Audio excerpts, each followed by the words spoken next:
Well, it's been a few weeks, and a lot has happened. So you know what? Let's talk about it. To start things off, I'd like to say, fuck Cleveland.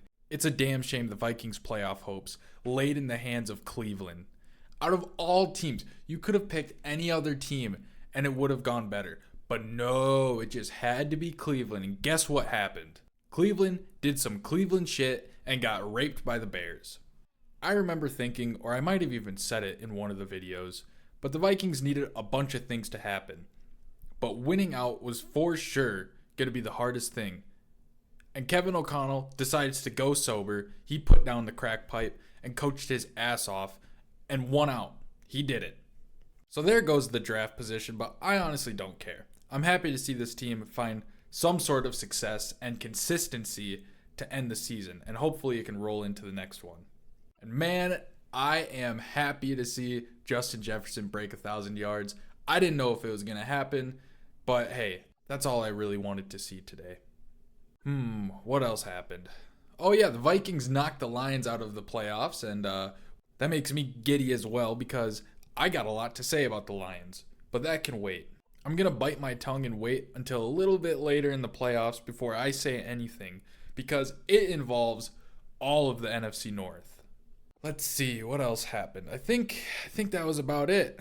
I hope Harrison Smith stays one more year, but if he doesn't, Godspeed, soldier. But let's talk a little bit about more of the actual title of this video.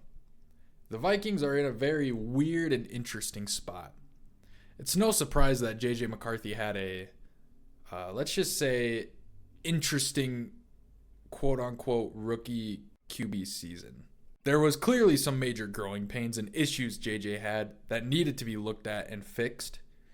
And while all of these issues were happening, you would still see some glimpses of what he can be and why the Vikings drafted him. So if we take a look at his stats, yeah, they don't look good at all, with 11 passing touchdowns to 12 interceptions and 4 rushing touchdowns to go along with it.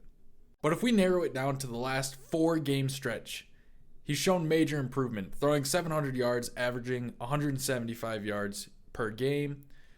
But what really pops out to me is his ability to keep the ball safe. He only threw 2 interceptions. And if you go back and look at the interceptions, I personally wouldn't blame it on him. I would say it should be 0. It should be 0. It was just unfortunate. So technically 2 interceptions, but it's really 0 to 5 touchdowns. It's pretty freaking efficient and a breath of fresh air because I don't even know how many weeks he went throwing multiple interceptions. It was so sad to watch. And besides that Giants game, which was a snooze fest, it's been a blast watching him play. And now I'm even more hyped for next season. However, there has been one main concern I have about JJ, and you could probably guess what that concern is. Yeah, it's the injuries. From that pesky torn meniscus to the ankle sprain to the concussion and the hand fracture, and he went out again today versus the Packers with that same hand injury. He's been off the field a lot, only playing 10 games.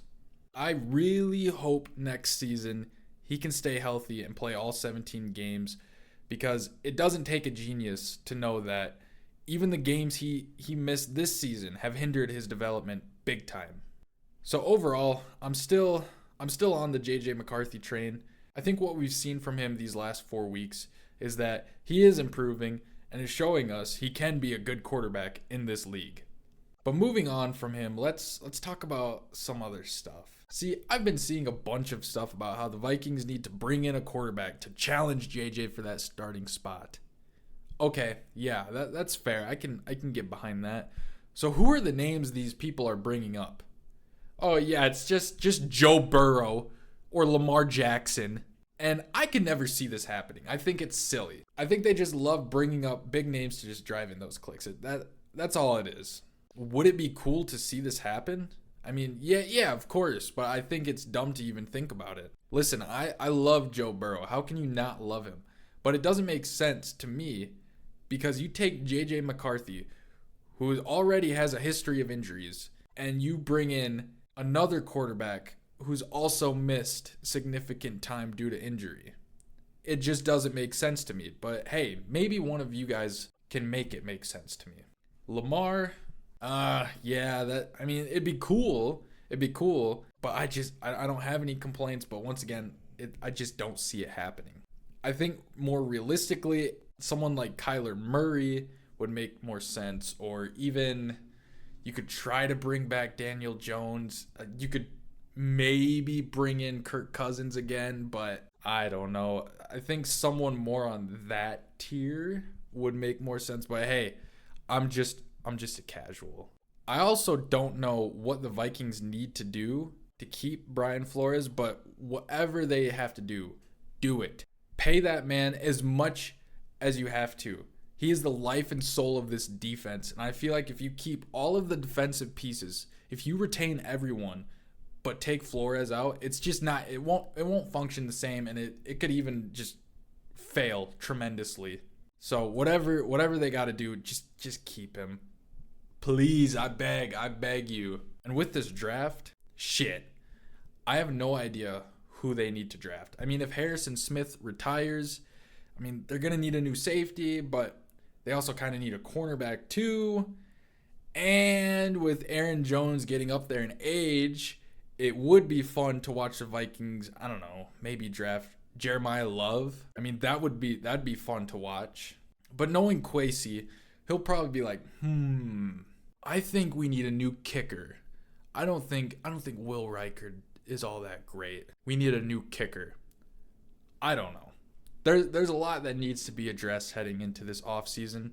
But I'm a delusional Vikings fan, so I'm hyped for next season. And I think the Vikings do have the capability of doing very, very good next season. Okay, that's all I got for y'all. Sorry about the wait. Thank you very, very much for watching. Like, dislike, comment, subscribe, do all that fun stuff. And Michael's out.